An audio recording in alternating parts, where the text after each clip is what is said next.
இப்போ நம்ம தோட்டத்தில் வந்து மாங்காய் பிக்க போகிறோம். வாங்க பார்க்கலாம்.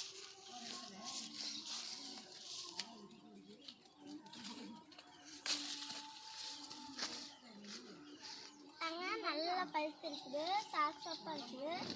இந்த மாங்காய் பாருங்க, கீழே நிறைய பின்னாலாம் இருக்குது. இங்கே பாருங்க,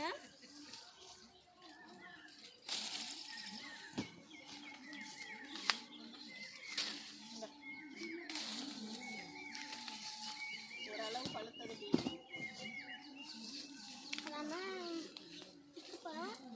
எல்லாத்தையுமே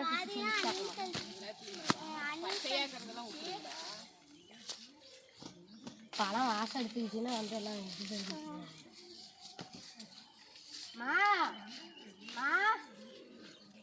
எல்லாத்தையுமே பிச்சு போட்டா பழத்தை மட்டும் பியே வா, கொஞ்சம் செவந்திருக்கிறது மட்டும் பிக்கலாம். அது வேற பால் எல்லாம் ஊற்றுட்டோம், ஒரு இடத்துல வச்சு எடுத்தோம்னா. பப்பே பிச்சுக்கு போய் அங்கே இது பண்ணிடலாமா ஏண்டி?